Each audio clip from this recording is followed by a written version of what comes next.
guys, good morning. Galing na naman tayo sa palengke. Ngayong week, ito na naman ang ulam namin. Kasi maganda siya guys. Kapag maganda yung gulay ay bumibili ako kasi once a week ako nagluluto nito. Yan, dalawa binili ko guys. Dalawa hanggang gabi namin. Siyempre, bumili ako ng siling haba. Walang kangkong. Walang kangkong. Oh, nakalimutan ni mama. Walang kangkong. Ay, naku, nandun na mahilig ng kangkong. Oh. Si Jante kasi mahilig sa kangkong. At kasi bumili kasi ako guys na bumili ako ng para sa akin electric pan kaya duman ako sa palengke. Maggulay kami ngayon. Ganito yung gulay namin. Ay, bumili ako ng isda namin na pangpaksiw. Siyempre, ito yung aking pang sahog-sahog dito sa gulay. Tsaka bumili ako nito, guys. Ayan, bumili ako nito. Ito yung lagi kong pinapaksiw. Ang isdang ito ang lagi kong pinapaksiw, guys. Ayun kasi ito pang sahog-sahog ko sa aking pakbit. Pang pakbit ko yan, guys. Ayan, pang pakbit ko yan. Kasi mag-aalas 10 na. Silip-silip ka dyan. Ipapaksiwan ko to. Ayan.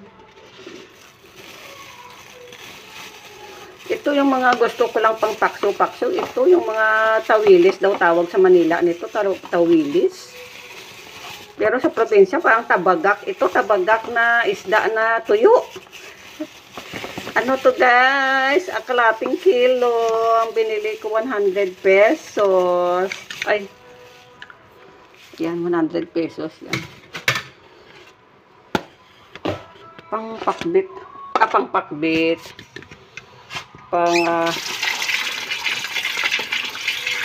Pangpaksiw.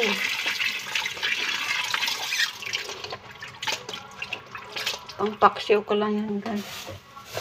Kasi masarap kasi ito pang paksiw. Ganyan lang sa hugasan na sa tubig. Hindi na kailangan tanggalin yung niya kasi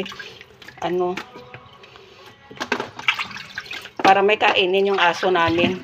Ganyan lang ako. Hindi niya tinatanggal yung tiyan niya kasi hindi naman yung kahit yung niya guys sa mga probinsya. Ganyan lang maghugas tapos lutuin sa paksiw. Hindi na yung kahit yung niya itong dito niya, hindi niya tinatanggal. Kasi parang ang lasa nandoon.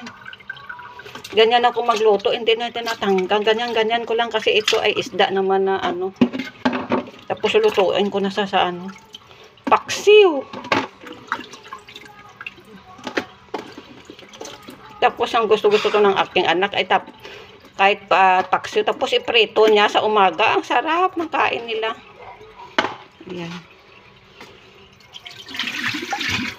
Natatanggal din yung kaliskis niya. Ito wala naman ng kaliskis na. Iyan. Kalahating kilo to guys. Ipaksiw ko ito. Partner ng aking gulay pang pakbit.